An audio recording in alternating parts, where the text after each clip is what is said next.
Hi viewers, welcome to Sahiti's class. So in the previous classes we had to discuss about already we are completed the conformational analysis of ethane and N-butane. So today we had to discuss about the topic is the conformational analysis of 1,2 dichloroethane. So what is that? Conformational analysis of 1,2 dichloroethane. So see here I'll write a conformational analysis of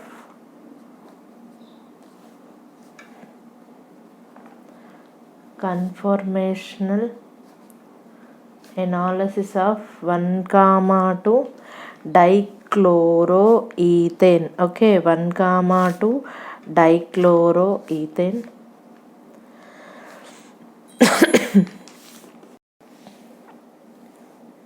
So 1,2 dichloroethane. So see here, first of all I'll write the structure of 1,2 dichloroethane. So CH2 bond CH2, this is ethane, and here I'll write one chlorine group, and here also I'll write one chlorine group. So this is 1 and 2 carbon, so that's why 1,2 dichloroethane. This is 1,2 dichloroethane. Okay, so for this in this what happened in this, first of all we can choose what is front carbon and what is back carbon. So in this for example, this first carbon is front carbon and this second carbon is back carbon, I think. So this is front carbon, this is back carbon. So I'll write the front carbon is a very small and back carbon is a circle. So this front carbon having what, one chlorine group and two hydrogens. I will write one chlorine group and two hydrogens, and back carbon is also having one chlorine and two hydrogens. So I will write like this, one chlorine, two hydrogens, as usual, like this. What is this structure? This is eclipsed or staggered? So this is eclipsed and also called fully eclipsed, fully eclipsed. And I'll write another one, that is this front carbon and back carbon. So front having chlorine, hydrogen, hydrogen. Front carbon మీద ఉన్న వాటిని గ్రూప్స్ని మనం ఏం change చేయట్లేదండి. Only CC single bond rotation అంటే ఈ రెండింటి bond rotation చేసిన అప్పుడు ఓన్లీ బ్యాక్ కార్బన్ దగ్గర ఉన్న గ్రూప్స్ మాత్రమే చేంజ్ అవుతాయి అన్నమాట.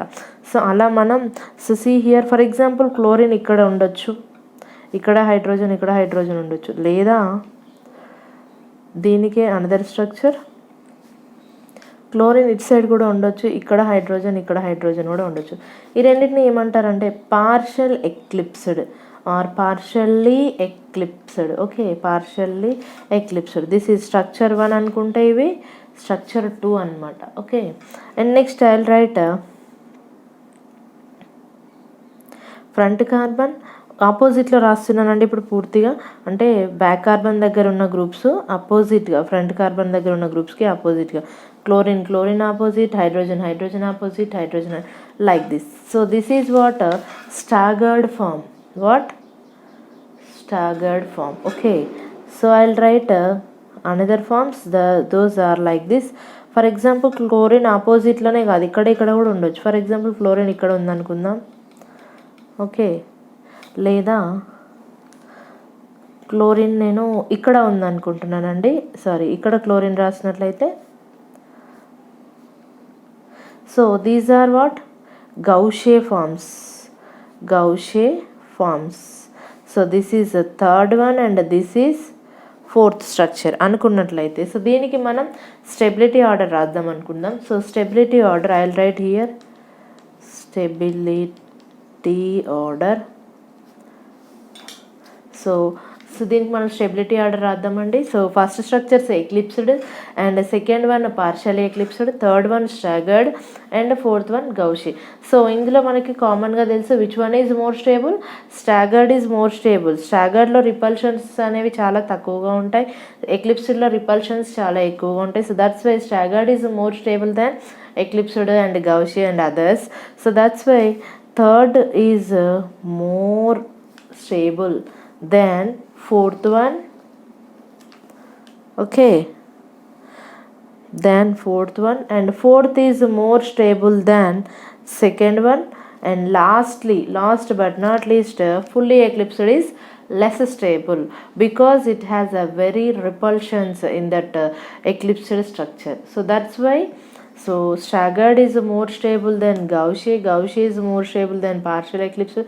Partial eclipsed is more stable than fully eclipsed. Okay, so this is the conformational analysis of 1,2 dichloroethane. Okay, 1,2 డైక్లోరోఈథేన్ యొక్క కన్ఫర్మేషనల్ ఎనాలిసిస్. ఈ వీడియో కనుక మీకు నచ్చినట్లయితే లైక్ చేయండి, షేర్ చేయండి, సబ్స్క్రైబ్ చేయండి. ఏమైనా డౌట్ ఉంటే తప్పక కామెంట్ చేయండి. So the conformational analysis of 2-chloroethanol. Next one is the conformational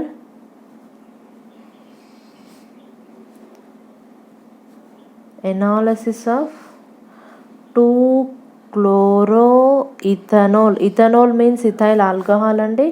2-chloroethanol యొక్క conformational analysis. So first of all మనం ఈ పేరు వినగానే దానికి స్ట్రక్చర్ రాయగలగాలి. అలా అయితేనే మనం నెక్స్ట్ ఏం జరుగుతుంది అనేది చూడగలం, ఎలా చేయాలనేది చేయగలం.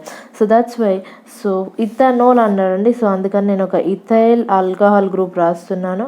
So this is a ethyl alcohol group అనుకుంటే అందులో సెకండ్ పొజిషన్ దగ్గర ఏమున్నట్లంట అంటే chlorine. So that's why this is first carbon, second carbon, 2-chloroethanol. So this is 2-chloroethanol. So దీంట్లో కూడా ఫ్రంట్ కార్బన్, బ్యాక్ కార్బన్ అనుకోవచ్చు. సో నేను ఎప్పుడు first carbon front carbon and second అని తీసుకున్న కార్బన్ బ్యాక్ కార్బన్గా తీసుకుంటా. This is front carbon.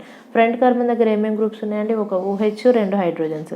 Back carbon దగ్గర ఏమేమి గ్రూప్స్ ఉన్నాయండి? ఒక క్లోరిన్, 2 హైడ్రోజన్స్. సో ఇప్పుడు మనం కన్ఫర్మర్స్ని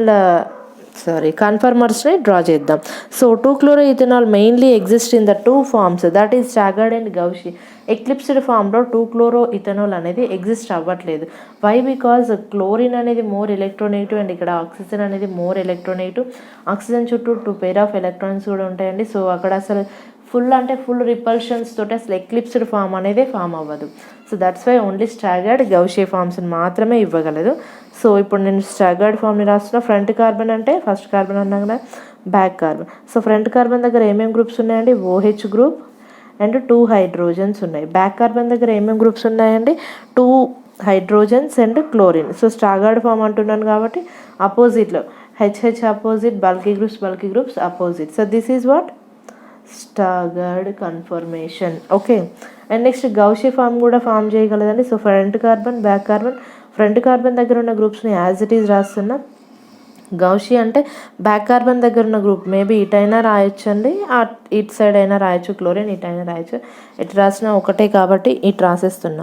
సో ఇలా గౌషి ఫామ్ అయినప్పుడు ఆక్సిజన్ దగ్గర ఉన్న ఈ హైడ్రోజన్కి ఇక్కడ వెంటనే అంటే కొద్దిగా డిస్టెన్స్ 60 degrees యాంగిల్లో ఉన్న ఈ క్లోరిన్కి మధ్య హైడ్రోజన్ బాండ్ అనేది ఫామ్ అవుతుంది. It is more stable bond, hydrogen bond. So దీన్నే ఏమంటారంటే ఇంట్రామాలిక్యులర్ హైడ్రోజన్ బాండ్ అంటారు. అంటే ఇంట్రామాలిక్యులర్ అంటే ఒకటే మాలిక్యూల్లో ఇంట్రామాలిక్యులర్ హైడ్రోజన్ బాండింగ్ అంటారనమాట. అంటే ఒకటే మాలిక్యూల్, ఇదంతా ఒకటే మాలిక్యూల్. లేదా ఈ మాలిక్యూల్లో ఉన్న హైడ్రోజన్ ఇంకొక మాలిక్యూల్లో ఉన్న క్లోరిన్ లాంటి ఎలక్ట్రోనెగటివ్ ఆటమ్ తోటి కనుక ఇలాంటి అట్రాక్షన్ కనుక ఉన్నట్లయితే దాన్ని ఇంటర్మాలిక్యులర్ హైడ్రోజన్ బాండింగ్ అంటాం. సో దీంట్లో ఇంట్రామాలిక్యులర్ హైడ్రోజన్ బాండింగ్ ఉంది. సో ఇందులో మనం ఇది ఫస్ట్ స్ట్రక్చర్, ఇది సెకండ్ స్ట్రక్చర్ అనుకుంటే, సో స్టెబిలిటీ ఆర్డర్ ఇప్పుడు చూద్దామండి. దేనికి స్టెబిలిటీ ఆర్డర్ చూసినట్లయితే, so which one is more stable అంటే second one is more stable than first one. అంటే దీంట్లో స్టాగర్డ్ కూడా less stable compare to gauche. Why? Because it exhibit intramolecular hydrogen bonding. So that's why this is more stable then staggered form. Staggered ఫామ్లో hydrogen bonding form అవ్వదండి. Hydrogen bonding అనేది ఒక హైడ్రోజన్కి అంటే ఒక more electronegative atom దగ్గర ఉన్న hydrogen ఇంకొక more electronegative atom తోటి అట్రాక్షన్తో ఒక బాండ్ ఫామ్ చేస్తుంది. So that is hydrogen bonding. అది within the molecule form చేస్తే intramolecular hydrogen bonding, and in between 2 molecules మధ్య ఫామ్ చేస్తే intermolecular hydrogen bonding. So this is about the conformational analysis of 2-chloroethanol. It is a very important. ఎగ్జామ్లో చాలాసార్లు repeat అయిన question అండి ఇది.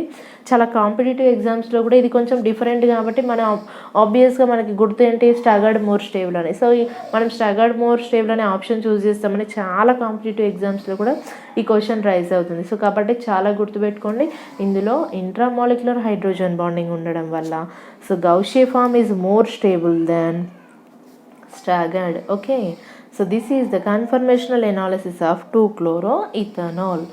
Okay, ఈ video కనుక మీకు నచ్చినట్లయితే లైక్ చేయండి, షేర్ చేయండి, సబ్స్క్రైబ్ చేయండి. ఏమైనా డౌట్ ఉంటే మాత్రం తప్పక కామెంట్ చేయండి.